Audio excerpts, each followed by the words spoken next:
O Senhor esteja convosco. Proclamação do Evangelho de Jesus Cristo, segundo São Lucas. Naquele tempo, Jesus estava ensinando numa sinagoga em dia de sábado. Havia aí uma mulher que fazia 18 anos estava com um espírito que a tornava doente. Era encurvada e incapaz de se endireitar. Vendo-a, Jesus chamou-a e lhe disse: Mulher, estás livre da tua doença. Jesus colocou as mãos sobre ela e imediatamente a mulher se endireitou e começou a louvar a Deus. O chefe da sinagoga ficou furioso porque Jesus tinha feito uma cura em dia de sábado. E tomando a palavra, começou a dizer à multidão: Existem 6 dias para trabalhar. Vinde então nesses dias para serdes curados, mas não em dia de sábado. O Senhor lhe respondeu: Hipócritas, cada um de vós não solta do curral o boi ou o jumento para dar-lhe de beber, mesmo que seja dia de sábado? Esta filha de Abraão que Satanás amarrou durante 18 anos, não deveria ser libertada dessa prisão em dia de sábado? Esta resposta envergonhou todos os inimigos de Jesus, e a multidão inteira se alegrava com as maravilhas que ele fazia. Palavra da salvação.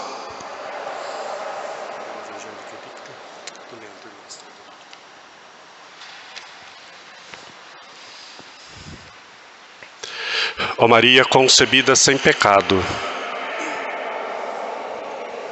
Em nome do Pai, do Filho e do Espírito Santo. Amém. Os queridos irmãos e irmãs, hoje nós estamos celebrando a memória de Santo Antônio de Santana Galvão, mais conhecido por nós como Frei Galvão. Mas é importante que nós lembremos e chamemos os santos pelo nome do santo. Quando nós temos santos mais contemporâneos a nós, é muito comum que nós usemos o nome antigo, né? Por exemplo, que é muito comum de acontecer é São Pio de Petreutina. Alguns ainda chamam ele de São Padre Pio. Não é São Padre Pio, São Pio de Petreutina, né? Papa João Paulo II, São João Paulo II. Quando a pessoa é canonizada, geralmente é tirado do nome da pessoa o que ela era, padre, papa, fica o nome. Então, Santo Antônio de Santana Galvão. É o primeiro santo nascido em território brasileiro, né? Um santo que tem uma história muito bonita aqui no nosso país. Até hoje ainda tem o mosteiro que ele fundou lá em São Paulo, com as irmãs que ainda continuam confeccionando aquelas pílulas milagrosas, que são trechos da Sagrada Escritura, papeizinhos com trecho da Sagrada Escritura. Temos relatos de inúmeros e inúmeros milagres que aconteceram por esta devoção. E Santo Antônio de Santana Galvão, então, é esse santo que não foi canonizado há muito tempo, mas é muito conhecido por nós. Pois bem, Santo Antônio de Santana Galvão nasceu em Guaratinguetá, aqui pertinho, né? Interior de São Paulo. Só para nós termos uma ideia mais ou menos assim, só para nós nos situarmos um pouquinho de como a providência de Deus vai encaminhando as coisas, né? Como a providência de Deus vai guiando a sua igreja e vai guiando os rumos da história. Quando Santo Antônio de Santana Galvão nasceu no Brasil, o Brasil ainda pertencia a Portugal, né? Ainda pertencia ao reino de Portugal. Pois bem, o rei de Portugal fez uma consagração a Nossa Senhora do país de Portugal. O reino de Portugal foi consagrado a Nossa Senhora. Tem uma história bonita que eu escutei hoje, inclusive, que depois dessa consagração, os reis de Portugal não usavam mais a coroa. Eles colocavam a coroa aos pés da Virgem Santíssima, né? Consagrou o reino de Portugal à Imaculada Conceição. A Imaculada Conceição, trazendo então todo o reino de Portugal a vivenciar essa devoção e essa defesa da fé na Imaculada Conceição, porque até então o dogma não havia sido proclamado. Pois bem, foi se fomentando então essa devoção à Imaculada Conceição, Até que em 1717, no Rio Paraíba, foi encontrada uma imagem da Imaculada Conceição Aparecida, que é a imagem de Nossa Senhora Aparecida, é a imagem da Imaculada Conceição, no mesmo lugar onde nasceu Frei Galvão, que sempre foi devoto da Imaculada Conceição e se tornou um grande santo, justamente através dessa devoção, claro, através da sua vida de santidade.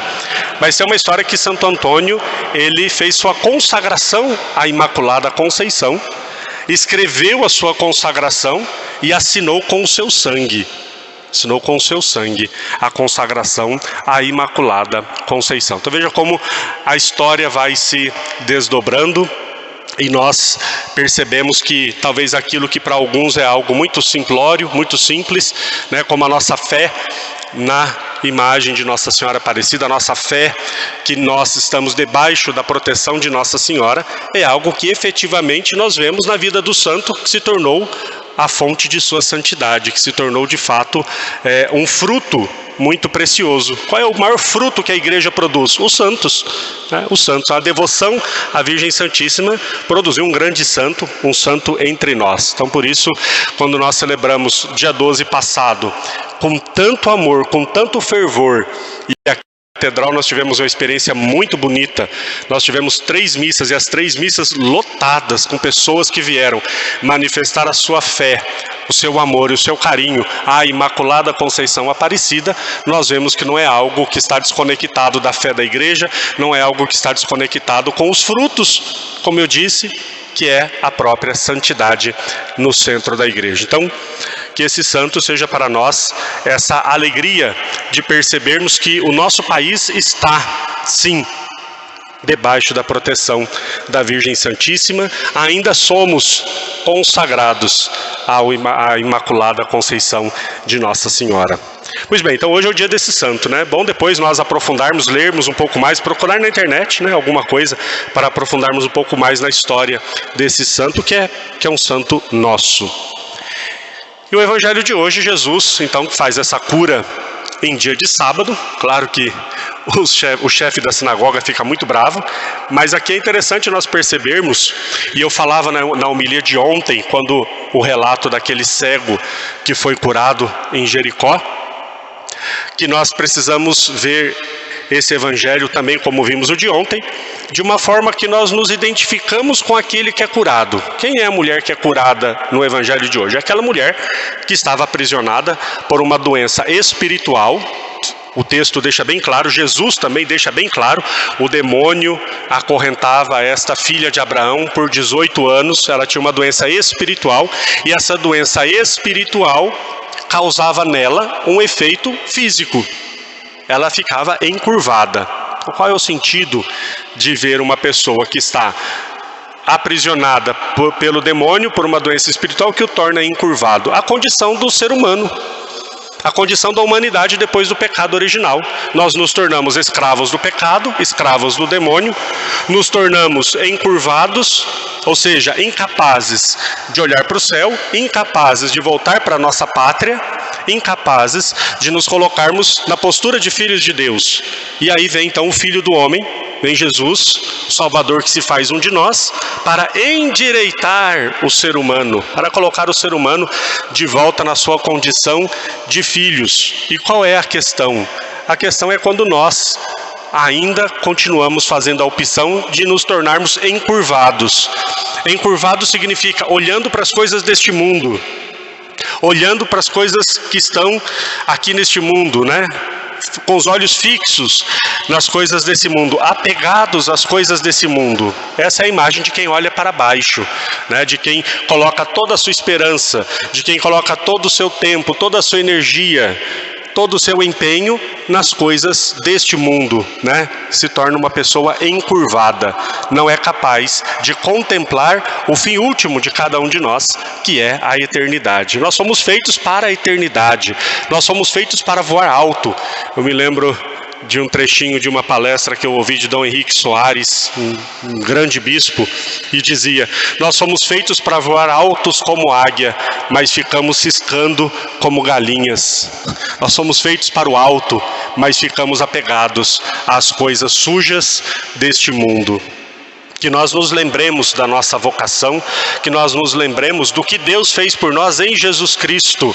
Ele nos colocou de pé, levantou os nossos olhos e disse: é lá que está a vossa morada eterna. Que nós nunca mais abaixemos a cabeça, curvados pelo peso do demônio, curvados pelo peso do pecado, enganados pelo demônio, achando que aqui estão as coisas definitivas e últimas e mais importantes da nossa vida. Tenhamos a postura de filhos de Deus, tenhamos a postura de quem olha para o céu e tem lá a sua morada e o seu destino. Louvado seja nosso Senhor Jesus Cristo.